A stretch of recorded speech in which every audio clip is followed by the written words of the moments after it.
रानियां, प्रजा सबका मोह त्याग कर गंडकी नदी के किनारे त्रिकाल स्नान करना, पर्णकुटी में रहना, रात दिन भगवान को वही वन पत्र पुष्पों से पूजा करना, ऐसा रोमांच होना, भगवान के ध्यान में मगन होकर अश्रु प्रवाह करना, ये स्थिति भरत जी महाराज की थी। कल आपने प्रसंग में सुना कि एक हिरनी गर्भवती पानी पी रही थी, पीछे से सिंह की दहाड़ आई, वो बेचारी भयभीत होकर छलांग मारी, तो गर्भ छलांग लगाने के कारण योनि द्वार से जल में गिर पड़ा और वो उस पार जाकर उसके प्राण निकल गए।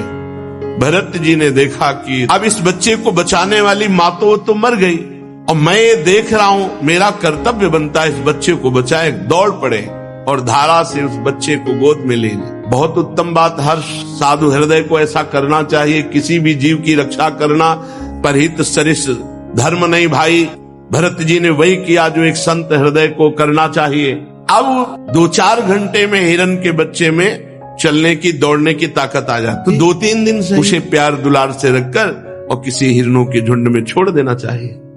पर वो आसक्ति जो पुत्र स्नेह को दबाकर भगवान की तरफ चल रही थी, वही आसक्ति हिरण के स्नेह में फैल गई।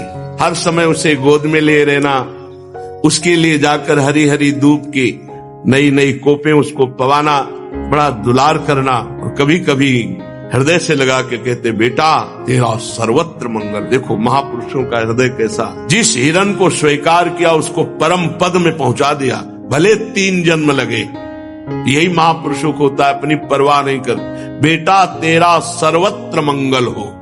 अब सोचते अगर इसको छोड़ दिया, कहीं कुत्ते भेड़िए या बाघ आदि खा गए तो ये मेरी शरण में है, मुझे दोष लगे, बुद्धि मोह ग्रसित हो रही है। धीरे धीरे भगवान की आराधना का नियम छूटा।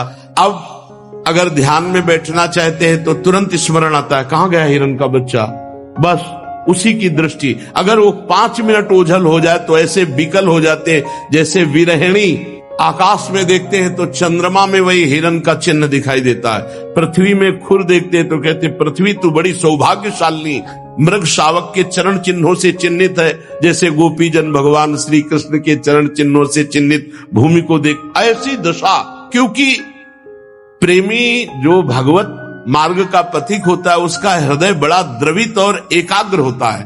वो जिधर जाएगा उधर वैसे ही जाएगा जैसे भगवान में लगता है। वो भगवान की तरह प्यार करेगा जिधर प्यार करेगा। इसीलिए उस हृदय को बहुत संभाल कर रखने की जरूरत होती है।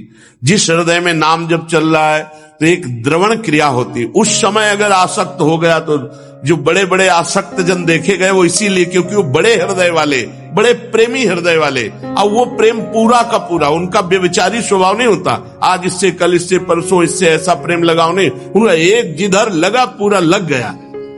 अब हिरण में लगा तो इतनी जोर कर लगा कि जब अंतिम समय आया तो उसी हिरण के चिंतन में इनका शरीर पूरा हुआ। बड़ी हानि। जहां भगवान के चिंतन के लिए अपना चक्रवर्ती सम्राट पद, राज्य छोड़ा, रानियां, पुत्र, समाज, प्रजा, सुख सब छोड़े, वही आज अंतिम बिगाड़ हो गया कि हिरण की आसक्ति में, हिरण को देखते हुए, हिरण का चिंतन करते हुए शरीर छूटा तो अगला जन्म इनको हिरण का।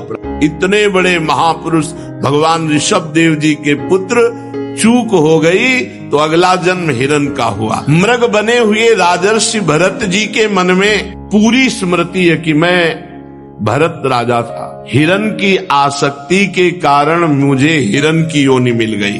अब तो अपनी माता मृगी का त्याग किया और कलंजर पर्वत से पुनः उसी गंडकी नदी में आए जहां तपस्या करते थे। शालिग्राम भगवान जहां प्रकट होते हैं, उल्हा आश्रम में आकर के वैसे ही जैसे भरत रूप से भजन करते थे वैसे ही भजन करने लगे मृग रूप से। अब तो हरी घास चरने में भी भय लगता कि कहीं आसक्ति ना हो जाए, इसलिए जो सूखे पत्ते गिरते उन्हीं को चबाकर और रात दिन गंडकी नदी में से अपने मृग शरीर को खड़े करके वही भजन करते और प्रारब्ध की क्षय की बाट देखते। अंत में शरीर को आधा गंडकी नदी में डुबा करके भगवान का स्मरण करते हुए शरीर छोड़ा।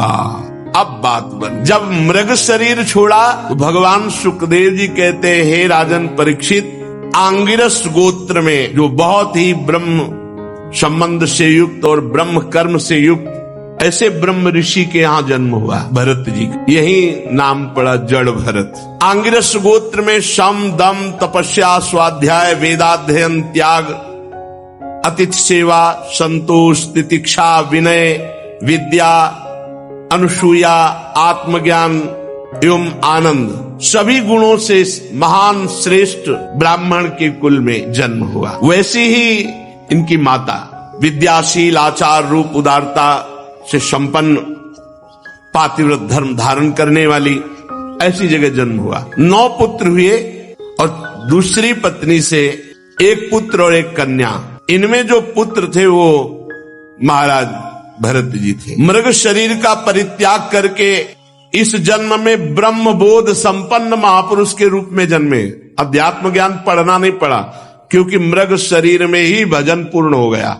यद्यपि पशु शरीर में भजन नहीं होता, लेकिन ये राजर्षि भरत के रूप में जो भजन किया और परहित के लिए अपना जीवन अर्पित कर दिया, उसके प्रभाव से मृग शरीर में भी पूर्व स्मृति और भजन ये बना रहा। उसके प्रभाव से अब जो जन्म हुआ वो ब्रह्म बोध संपन्न महापुरुष के रूप में। पूरी याद है, मैं राजर्षि भरत था, चूक हो गई, मृग बना, अब आकर के मैं इस ब्रह्म ऋषि के कुल में जन्मा हूं।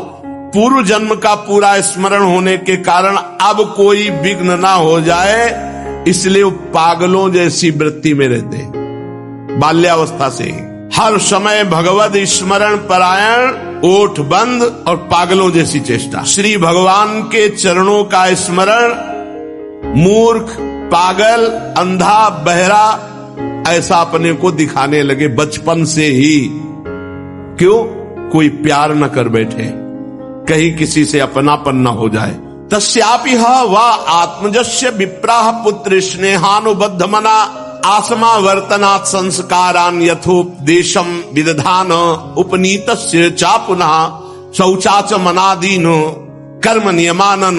पिता को बड़ा प्रेम था इनके ऊपर, क्योंकि ये ब्रह्मबोध संपन्न महापुरुष थे, पर सबको पता चल गया था कि ये बालक पागल है। शास्त्रानुसार समावर्तन पर्यंत जो पूर्व के अर्थात विवाह के पूर्व के जितने संस्कार ब्राह्मणत्व के हैं वो सब उपनयन संस्कार आदि से युक्त किया। पर देखें, ये तो बेटा पागल है। पिता का कर्तव्य है पुत्र को शिक्षा देना, इसलिए बड़े प्यार से समझाते। शौच के बाद ऐसे पवित्र हुआ जाता है, ऐसे आचमन किया जाता है, ऐसे ऐसे रहना चाहिए। भरत जी बिल्कुल उपदेश के विरुद्ध आचरण करते, जैसा उपदेश उसके विरुद्ध आचरण। क्यों? पिता की आसक्ति हम पे ना हो जाए, हमारी आसक्ति पिता पे ना हो जाए। साचापि तदुहा पितृ सन्निधावेवा सध्रीचीन म्यू इसम करोति छंदास्याध्यापयिष्यन् सा व्याहृति भी सा प्रणो शिरस्त्रिपदीम सावित्रीम। बहुत उपाय किया कि गायत्री मंत्र याद करवा दे। 4 महीने पूरा प्रयास किया, वर्षा काल में एक भी छंद याद नहीं करवा। फिर बसंत ग्रीष्म चैत्र वैशाख ज्येष्ठ आषाढ़ प्रणव सहित गायत्री मंत्र याद कराने का पूरा प्रयास किया, लेकिन पागल जैसी चेष्टा। पूर्ण विद्वान, बड़ा हृदय में दुख हुआ कि मेरा बेटा पागल है, और ये पता ले कि ये बेटा ऐसा है कि कुल के कुल परम पावन कर देगा। पर बहुत प्यार था भरत जी के प्रति उनके पिता का, इसलिए बार बार वो पुत्र को अच्छी तरह शास्त्रों की शिक्षा देते। शौच, वेदाध्ययन, व्रत, नियम, गुरु सेवा, अग्नि सेवा, ब्रह्मचर्य पालन, इन सब की कुछ नहीं। ठीक विपरीत चेष्टा, पागलों जैसी, मूर्खों जैसी। वो हार गए और कुछ समय बाद उनका शरीर पूरा हो गया पिता का। अब तो स्वतंत्र हो गए, क्योंकि और कोई प्यार ही नहीं करता था, पिता ही प्यार करते थे। इन महापुरुष को पागल मूर्ख समझकर कोई प्यार नहीं करता, केवल पिता प्यार करते थे। वो भी पधार गए। पूर्व परंपरा के अनुसार उनकी मां उनके साथ सती हुई। अब तो कोई बोलने वाला नहीं, जो भाई थे वो समझते थे मूर्ख और पागल है। वो कर्म कांड को सब कुछ समझने वाले विद्वान ब्राह्मण थे। अब ब्रह्म ज्ञान रूपी परा विद्या का सिद्ध महापुरुष भरत जी को कौन जाने, इसलिए वो भरत जी के प्रभाव को न जानने के कारण ये मूर्ख है ऐसा समझकर उपेक्षा करते। पिता के परलोक सिधारने पर बड़ी अव्यवस्था भरत जी के साथ, क्योंकि भाई लोग मूर्ख समझते थे, पागल समझते थे। बचा खुचा बाछी अन्न जैसे पशुओं को फेंका जाता है, ऐसे उनको दे, वो आराम से, शरीर का प्रारब्ध है ऐसा मान के पा लेते।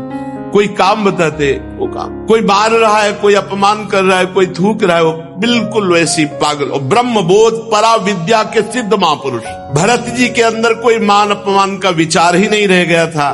साधारण लोग जो नर पशु कहे जाते हैं, नर पशु, मनुष्य रूप में पशु रूप, जो भगवान से विमुख केवल संसार के राग में लगे, वो उनको पागल करके अपमानित करते। कोई थूक देता, कोई ईंट मारता, कोई। भरत जी परा ब्रह्म विद्या के ज्ञानी महापुरुष, पर पागलों जैसी वृत्ति। कोई उनको मूर्ख कहता, कोई पागल कहता, प्रायः पागल करके ही पुकारा जाता है, और ब्रह्मबोध संपन्न महापुरुष। तो भरत जी भी ठीक वैसे ही स्वांग रचते कि सब पागल समझे, उसी के अनुरूप भाषण करते भरत जी। साचा प्राकृतिर दुपद पशुभिर रुणमत जड बधिरेत्यभिभाष्यमाणो यदा तदनुरूपाणि प्रभासते कर्माणि च सा कार्यमाणा परेच्छया करोति। जैसे लोग उनको मूर्ख और पागल समझते, तो वैसे ही चेष्टा करते कि हाँ वास्तविक ये पागल और मूर्ख है। कोई कोई तो इनको अपने काम में लगा लेता। अब जवान है, चल चारा काट रहे, गोबर फेंकवा रहे, जैसा वो कहते वैसी काम। कोई अपने काम के लिए खेत में ले जाता, कोई मजदूरी कराता, और बाद में जला भुना बासी अन्न फेंक देते सामने। क्या स्थिति महापुरुष की। उसी को ऐसे, हे शरीर तेरा प्रारब्ध। अब वो बाल ब्रह्मचारी अखंड शरीर वैसे ही पुष्ट बलवान, जीव के स्वाद की कोई वस्तु ही नहीं है, जली सड़ी बासी ऐसे ही दे देते हो। खूब दिन भर मेहनत कराते भरत जी से। ये किसी कारण से उत्पन्न होने वाला शास्त्रीय ज्ञान नहीं, स्वतः सिद्ध भगवत स्वरूप ज्ञानानंद में निमग्न महापुरुष, आत्मबोध प्राप्त महापुरुष। क्योंकि भजन के बल से आत्मबोध प्राप्त हुआ, इसलिए बस एक मोटा यज्ञोपवीत शरीर में पिता ने जो पहला दिया था जब से, वो यज्ञोपवीत और नीचे का वस्त्र, बस ऐसे ही रोड में पड़े हैं, रास्ते में पड़े हैं, कोई दे दिया खाया, कोई काम में लगा दिया, पागलों जैसे। बहुत अष्ट पुष्ट स्वस्थ शरीर, सर्दी गर्मी बरसात सब खुले पे सहना, अपमान आदि, चूंकि देहाभिमानी नष्ट हो चुका है इसलिए कोई क्लेश नहीं। क्या लालच वाली ये स्थिति है। लालच लगना चाहिए कि काश ऐसी स्थिति भगवान की कृपा से प्राप्त हो कि शरीर राग रहित, शरीर के पोषण की वृत्ति ही चली गई है। शीतोष्ण वात वर्षेषु वृष इवाना वृतांगः पीनः संहननांगम स्थंडिल संविशेष नानुन मर्दना मज्जन रजसा महामणि रिवान अभिव्यक्त ब्रह्म वर्चसा।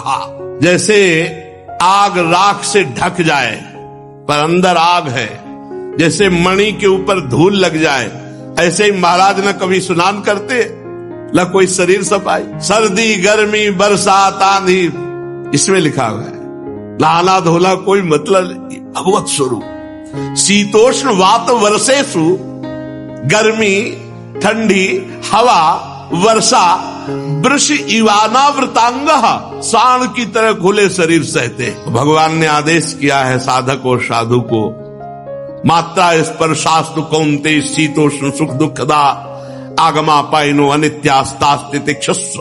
भारत, हे अर्जुन, ये आने जाने वाले गर्मी सर्दी मान अपमान सुख दुख हर्ष शोक, इन सब को सह जाओ। अगर सह गए तो परम पद के अधिकारी हो जाओगे।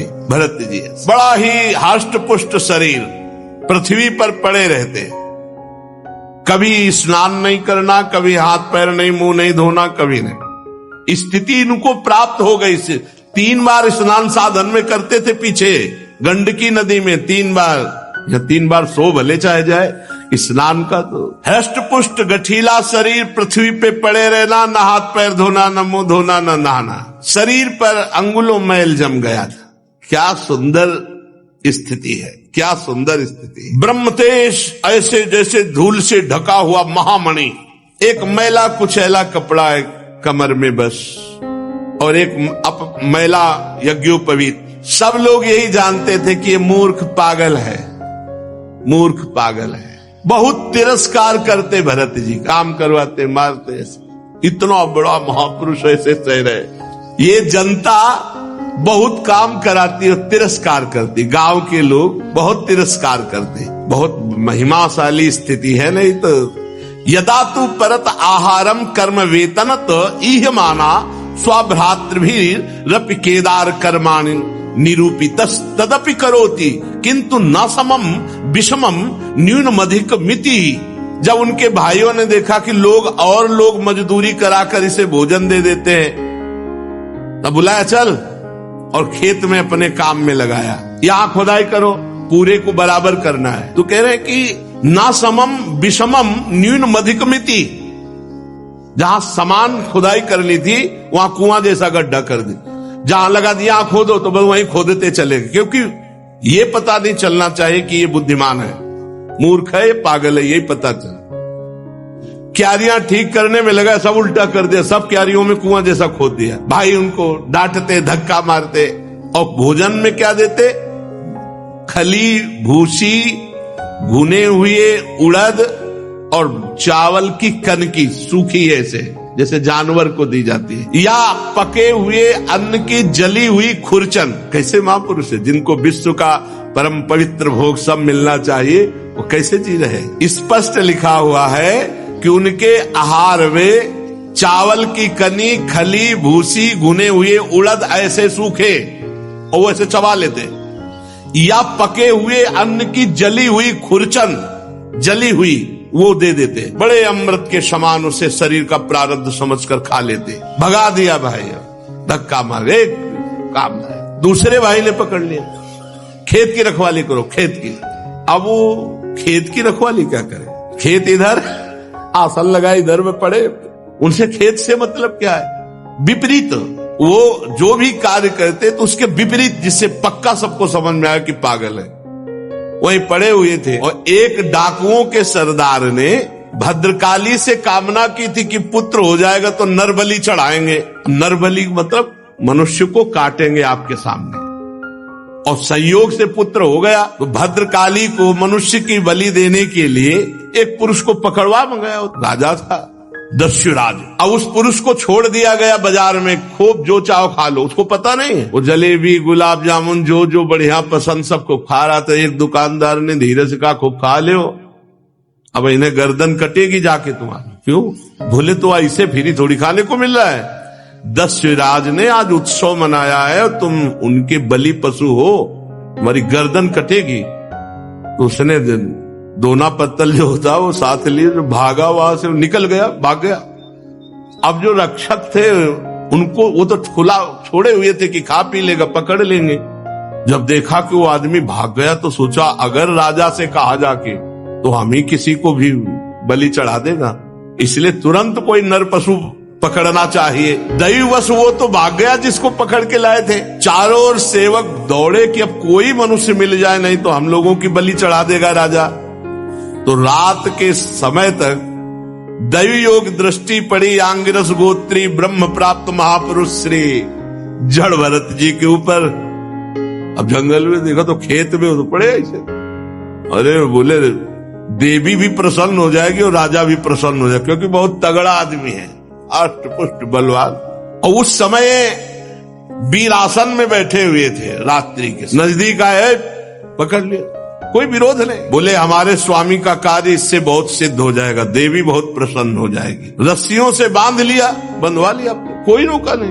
बिल्कुल पागलों जैसी चीज, जो शरीर का होना है वो पक्का होना है, जो नहीं होना है वो नहीं। रस्सियों से बांध ली, ले गए भद्रकाली के मंदिर में। अब बाजार में नहीं छोड़ा, एक तो निकल गए, अब दोबारा अगर वहीं सीधे मंदिर ले गए।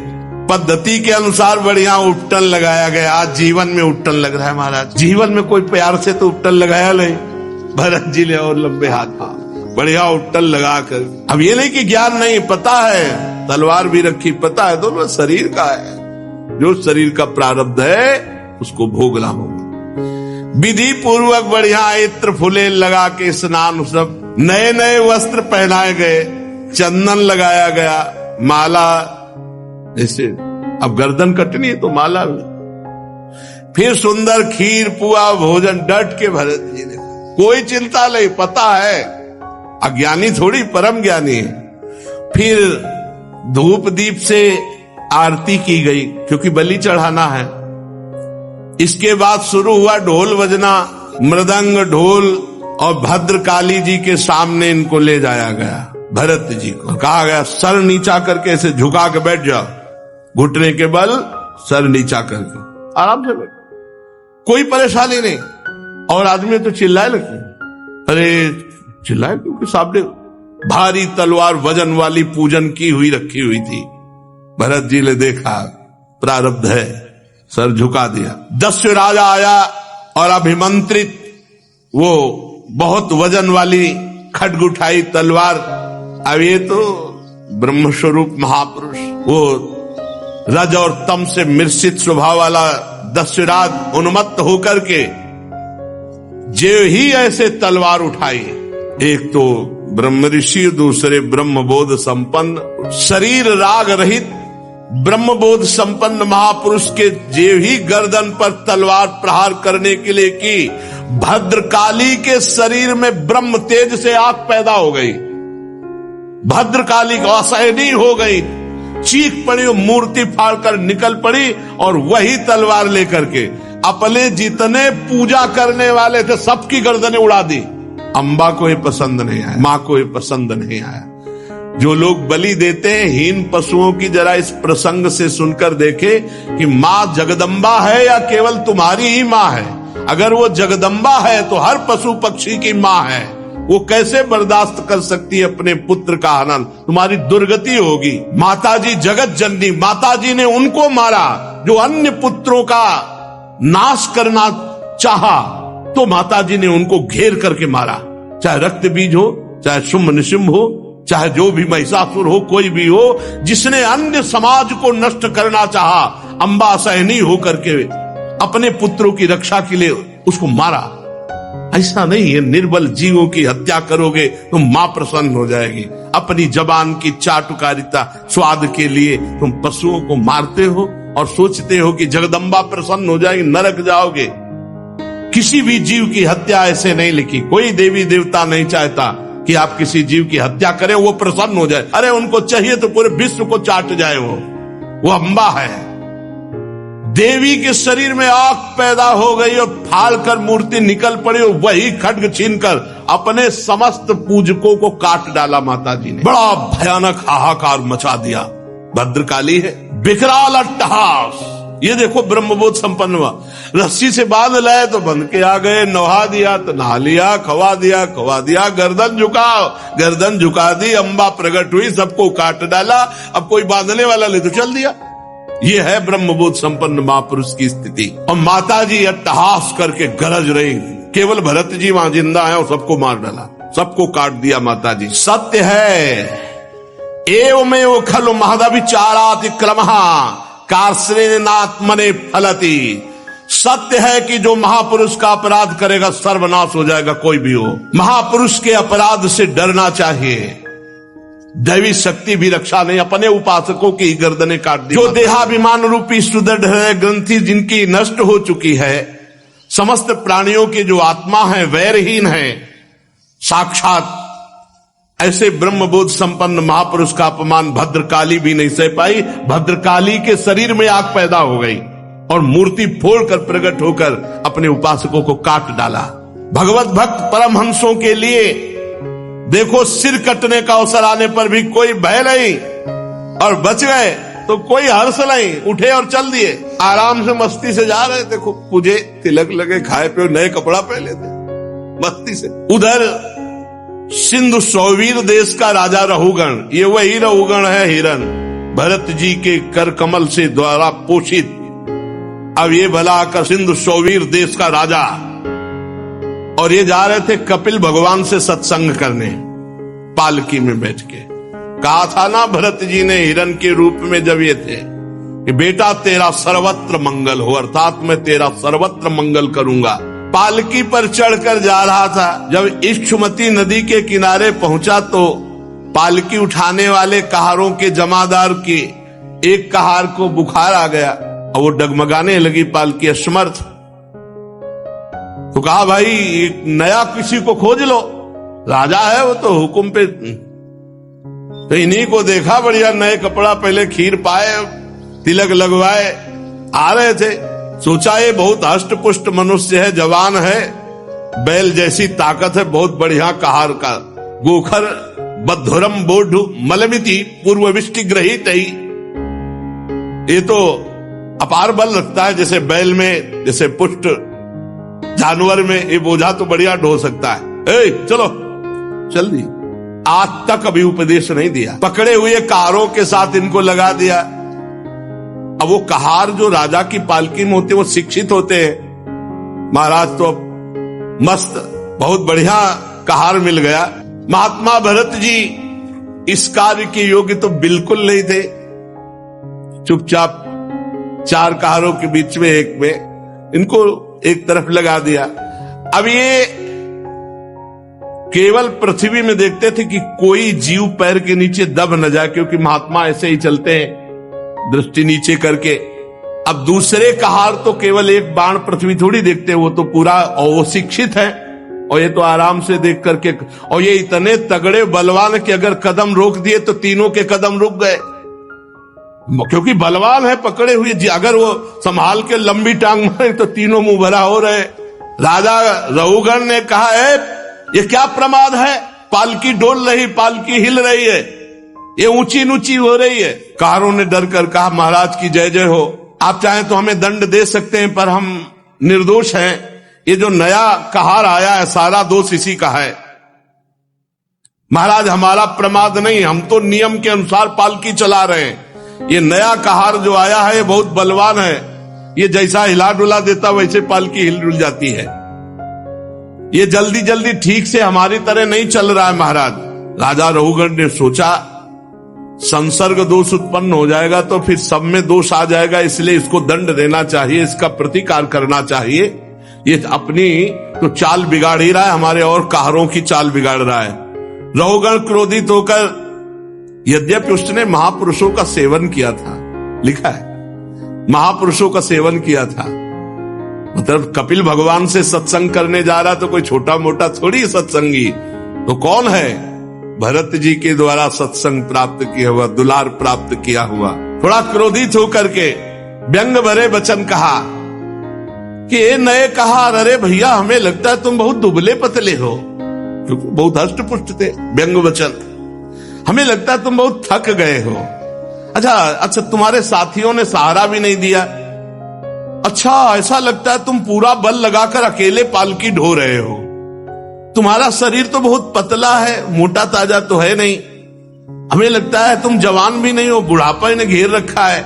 बार बार ताना मारता जड़ भरत जी के ऊपर। चुप, वैसे पालकी कुछ नहीं, ना मानो सुनाई ही नहीं दिया। भरत जी की दृष्टि में जैसे पालकी वैसे शरीर, पंचभूतों से रचित पालकी, पंचभूतों से रचित शरीर, और दोनों अविद्या के कार्य, और बोलने वाला भी अविद्या में युक्त, इसलिए कुछ नहीं बोले। किंतु पालकी अब भी सीधी नहीं चल रही थी।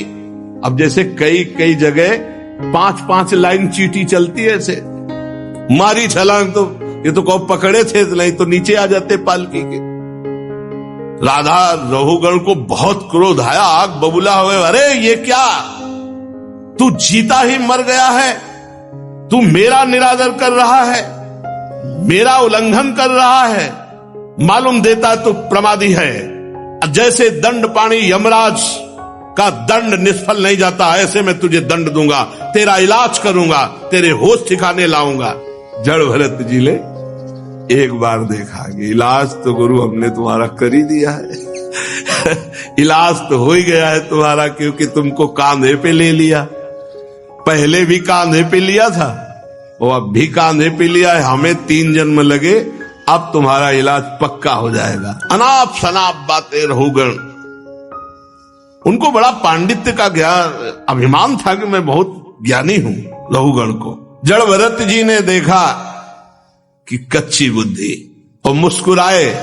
आज जिंदगी में पहली बार बोले महाराज। भरत श्री भगवत रसिक जी कहते हैं कि बोले ना बोले तो हृदय की ग्रंथि खोले। आज प्रवचन शुरू है महाराज जड़ भरत जी का। त्वयोदितम व्यक्तम अविप्रलब्धम भरतु समय स्याद्यदि वीर भारः गंतुर यदि स्यादधिगम्य मध्वा पीवेति रासौ न विदाम प्रवादः। तुमने जो कहा सब यथार्थ है जड़ भरत जी। मैं कोई उलहना नहीं दे रहा हूं। कितना हो भाग्य कि आज जिंदगी में आज जड़ भरत जी बोले नहीं। अभी तलवार चलने की स्थिति में भी नहीं बोले, आज तक नहीं बोले, मौन।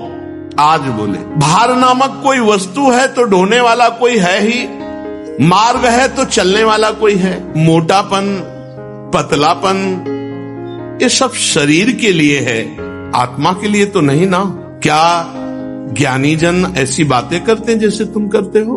कैसे समझा रहे? जैसे बेटा को समझ। ये स्थूलता, मोटापन, कृष्णता, पतलापन, आधी, व्याधि, भूख, प्यास, भय, कलह, इच्छा, बुढ़ापा, नींद, आसक्ति, क्रोध, अभिमान, शोक, ये सब देहाभिमानी को प्राप्त होते हैं, आत्मस्वरूप में नहीं।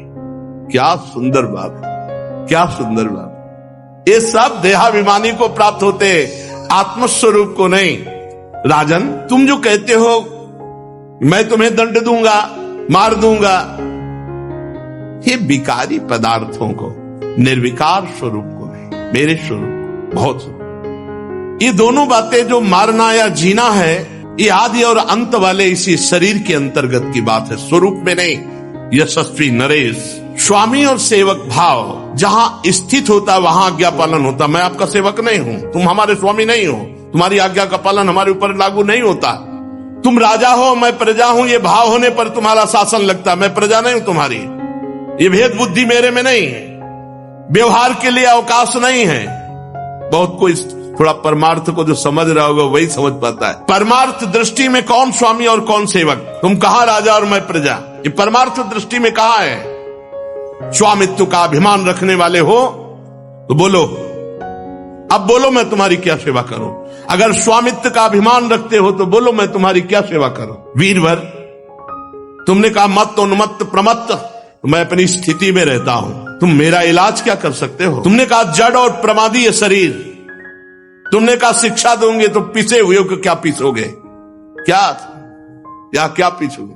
शरीर को तो दंड दोगे और फिर नीचे करके पालकी लेके चल दी। जड़ भरत जी की दृष्टि और वचन और तत्व का उपदेश, अब तो रहुगण कूद पड़ा पालकी से, साष्टांग दंडोत हुआ, क्योंकि ऐसा कोई ब्रह्मबोध संपन्न महापुरुष ही बोल सकता है।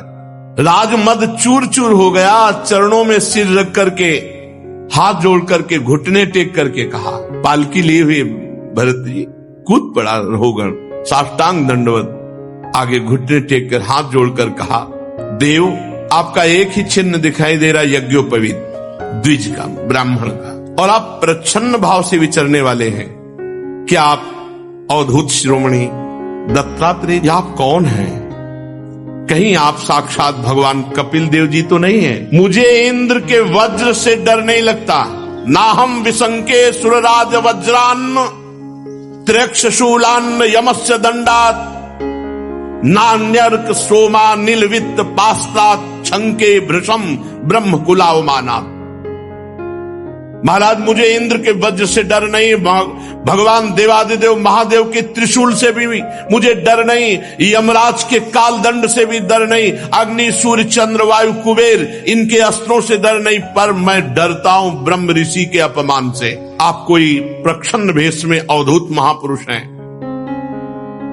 आप मूर्खों की भांति विचरण करने वाले, इसलिए मेरे से अपराध बन गया। साधु, आपकी दृष्टि और आपके वचन की मैं था ही नहीं पा रहा हूं कि आप कितने अगाध ज्ञान संपन्न हैं। मैं आत्मज्ञानी मुनियों के परम गुरु साक्षात भगवान श्री हरि की ज्ञान शक्ति के अवतार योगेश्वर भगवान कपिल देव जी के यहां सत्संग करने जा रहा था, सत्संग सुनने। क्या आप इस भेष में मुझे ज्ञान देने के लिए भगवान कपिल देव जी आए हैं? कौन हैं?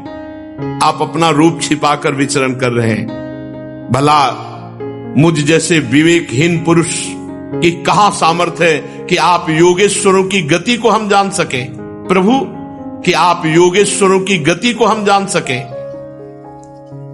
प्रभु, आपके कुछ वचनों से मुझे संशय हो रहा है। मैं प्रश्न करता हूं, दृष्टा श्रमः कर्मत आत्मनो वैर भर्तुर गंतुर भवतश्चानुमन्ये यथा सतो दान यनाद्य भावात समूल इष्टो व्यवहार मार्गे।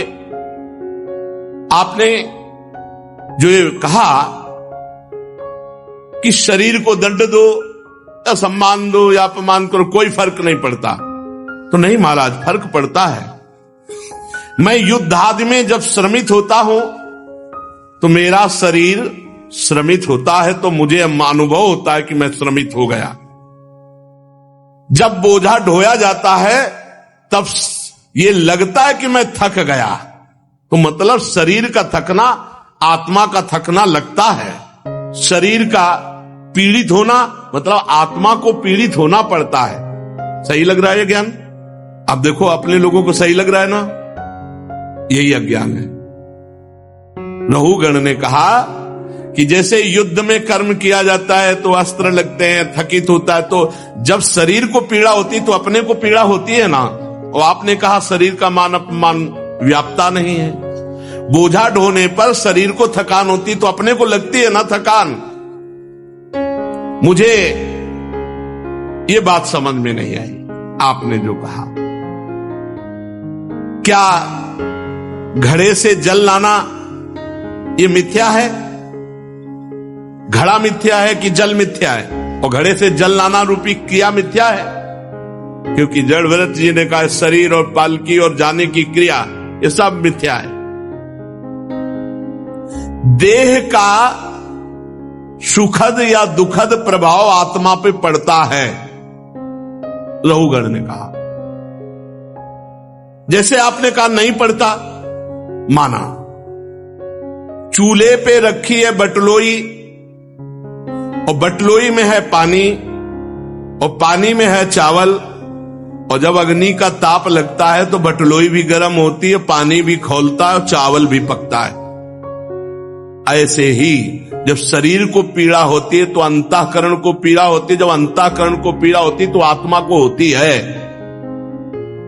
तो बिल्कुल सही करेक्ट लग रहा है, बहुत बढ़िया बोल रहा है, लेकिन ये आत्मज्ञान नहीं, ये देहाभिमान के अंतर्गत बात है। और आपने जो कहा कि दंड देना व्यर्थ है, हमारे को दंड देना व्यर्थ है, तो व्यर्थ कैसे हो सकता है? राजा का कार्य है प्रजा को शासन में लेना, उन दंडों को दंड दे करके ठीक करना। उन्मत्तों को दंड देना पिसे हुए को पीसने के समान व्यर्थ नहीं हो सकता। इसलिए भगवान की सेवा होती है उन दंडों को दंड दे करके पवित्र करना।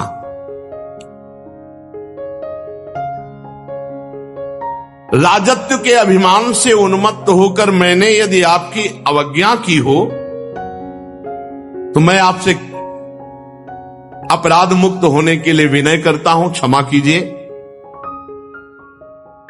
ऐसी कृपा दृष्टि कीजिए कि कभी भी जीवन में मेरे से किसी साधु का गुप्त रूप से भी वो हो, प्रच्छन्न रूप से भी हो, कभी साधु अपराध न बने।